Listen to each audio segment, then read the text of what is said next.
Welcome back, everybody. Hot mic off and rolling here on a busy Monday morning. Jeff Kolpak will join us at about a half hour's time.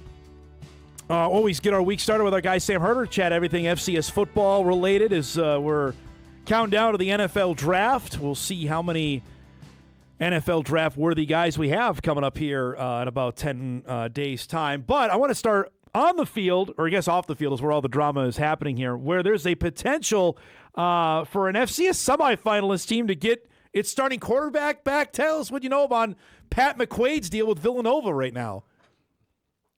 Yeah, I'm guessing this has kind of been in the works for a while, but we didn't really learn about it until somewhat recently. And that is, like you said, Villanova's quarterback, Pat McQuaid, is looking for a waiver to get an extra year. I believe he had a JUCO year in there early on in his career. And he was pivotal to Villanova making the semifinals last year. I thought he had his best career, or his best season of his career. He threw for a little over 3,000 yards, 25 touchdowns, 4 interceptions, and he was a 2-year starter before that at Nichols.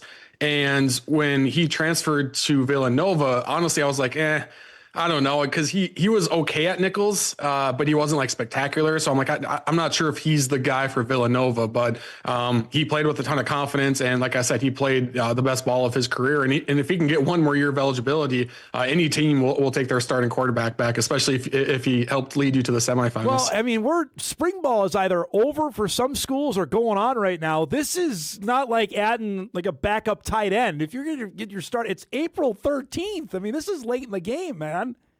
Yeah, I think there's a decent amount of guys in the FCS still waiting to hear back if they're going to get their one more year approved. I think there's a couple of guys on UND's defense that are still waiting to hear. I know Rex and Porter Connors at UC Davis, 2 All-American level guys. They're still in school, hoping to get one more extra year due to some injuries they suffered last year. So this waiver process is, and that's why I think last week we talked about the play 5 and 5. If that happened, you wouldn't have to worry about kind of the waiver process, because it's kind of it's so up in the air on if you're going to get your waiver request and approved or not. And sometimes it takes so long that these guys are still in school hoping to play next fall, but they don't know if they're going to be able to play next fall yet. That's the fascinating part of the 5 for 5 deal, and I had 2 emails about this last week asking if the red shirt counts as part of the 5. I look at Nathan Hayes at North Dakota State. Does that red shirt count or does it not? And then would he have another year if it's grandfathered in 2027? We don't know on that yet. Yeah, if this went through moving forward, there wouldn't be any red shirts at all. It just, if you don't play your freshman year, that still counts toward your 5, or you could play all 5. But as far as like being grandfathered in, I think that is the tricky part of, okay, you implement a new rule, and then everyone in the past that didn't get that rule, whether they sue or whether they just, maybe they do get grandfathered in a little bit. I don't know. And then plus there's folks who maybe played all 4 years and they think they're done, and, maybe they get a 5th year starting next year. So I don't know. I do think in that sense, you get 5 years to play 5 makes sense. Yes. With that said, though, like if you're a 5th year senior, you're in your last year, and you unfortunately tear your ACL in game 1, like your career is just done. There are no medical red shirts or anything like that. So that is one part where I'm like, yeah, that would be tough for a senior if they suffered a season-ending injury early and they're just, their career is just done. When visiting with Craig Bohl, he was here on Friday. He was running the AFCA, the American Football Coaches Association. This was something that he told us that they had tabled it until the NCAA brought it back, when President Trump brought it back to the forefront, because I think they thought, and we've talked about this, Sam, with all the lawsuits and the litigation on this, they thought the 5 for 5 thing is like radiation. We can't touch it. Now the president's brought it to the forefront. They think they may have a chance to make this pass. Like, I think this is going to materialize maybe before the football season begins. Yeah, and the NCAA loses quite a bit in court cases, but it seems when it comes to eligibility, they're winning. Cases, they're winning more than they're losing. And so it seems there is positive momentum there. And it is interesting that you have Craig Bohl, and then his right-hand man is Bob Nielsen from South Dakota, who are trying to make a lot of these changes. And I saw Craig and Bob in Nashville. Actually, they were, running around and having meetings and all that. And I got a chance to talk to Bob for a couple of minutes, and I asked him how retirement is. And I feel like I'm more busy than when I was coaching, just because they're trying to not only just push through some of these changes, but just talking to coaches and ADs and, maybe even some players to like try to figure out what makes sense and what can hold up in court. And it seems like you get 5 years to play 5.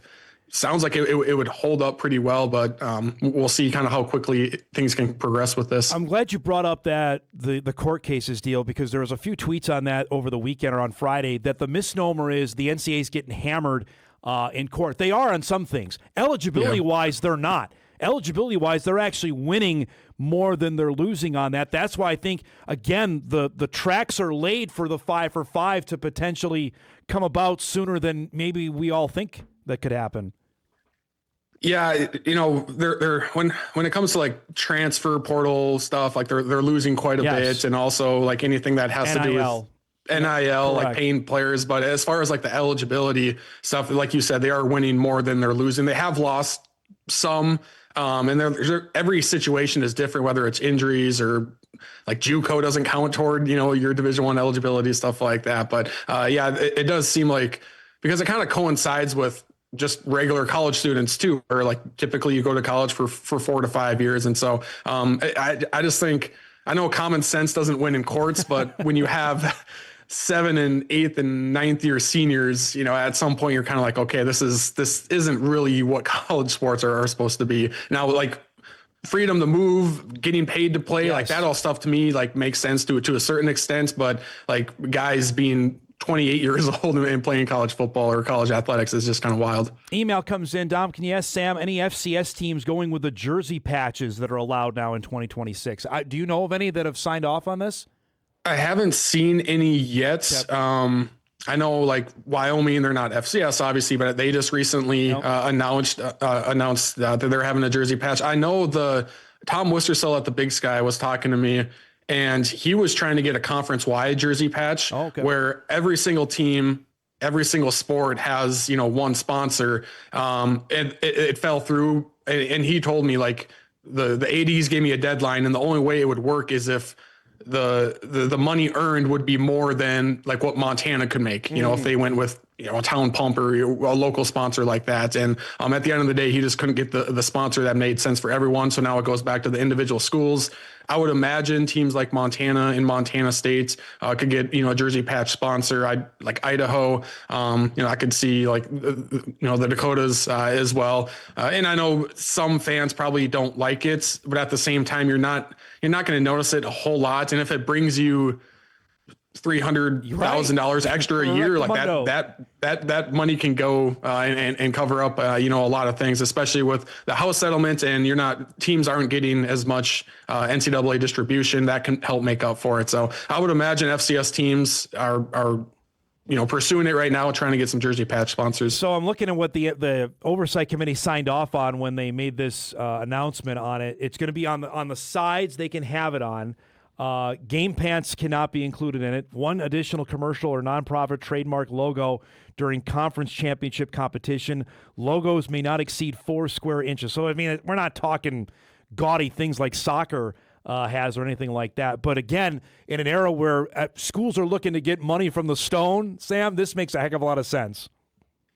Yeah, and I'm trying to like picture as I'm watching FCS games, because was it last year that schools could start to have sponsors on the field? Yes. Logos on the field. And I can't remember if maybe like Montana had one. I can't remember for sure, but like as a fan, you're going to notice that more, like a logo on the field. And that's already been happening. And like, there hasn't really been a whole lot of fuss about that. So yeah, on some logo or a logo on the jersey, at first sight, like the first time you see a picture of it as a fan, you might go, I don't like that. But as the season progresses, you're probably not going to notice it a whole lot, which, I mean, I don't know. I guess the companies don't like to hear that no one's going to notice the logo on there, but it is what it is, I guess. Again, it's part of the evolution of what's happening in college sports, specifically college football right now, where Craig Bold made this point as well to us, and this is my last thing, saying the sky's not falling. I mean, we talk about this stuff on a weekly basis, but the sport has never been more popular. Ratings are through the roof for it, and it happens. It's FCS football as well, that we we tend to focus on, I won't say negative, but the newsy part that's going on. The actual product on the field has never been more popular, and that's evident even in FCS football. Yeah, the TV ratings continue to go up, and even it ebbs and flows a little bit depending on the school. But even like attendance wise, like there are some FCS and G5 level schools that are seeing their attendance going up. So it still is very popular, and TV ratings, that could just be some of that could be betting, as well as that gets more popular. That could help with the TV viewership. But it still is a wildly popular sport. College basketball is still wildly popular, both on the men's and women's side. And even some of the NCAA tournaments like softball and baseball, they get great TV viewerships as well. So it, like, during the season, I think a lot of us kind of like not forget, but we push aside all of the off the field stuff. But then once the off season hits, like all of this stuff, is being brought up, especially because, changes are being pushed through the NCAA legislative process, where we're talking about NIL and eligibility and all that. And, it is messy, all off the field, off the court stuff. But it's like you said, like the sky isn't falling, at the same time. And, tailgating is still fun, and game atmospheres are still fun. So it's kind of a balance of realizing it is messy, but it still is, I prefer college sports a lot more than professional sports, just in my opinion. As we talk about all the time, all the newsy stuff happens now. This is when, honestly, the off season is even crazier than when actually the season is happening. Good stuff as always, bud. Have a great week. We'll see you next Monday, okay? All right. Sounds good. Thank you. We'll talk to Sam next week as we get ready for the NFL draft a week from now. We'll take a final break here. We'll wrap up hour one. Kolpak coming up in our second hour. Got a bunch more emails coming in on the Shanley basketball situation as well, which we'll hit at about 10:30. Back on Hot Mike right after this.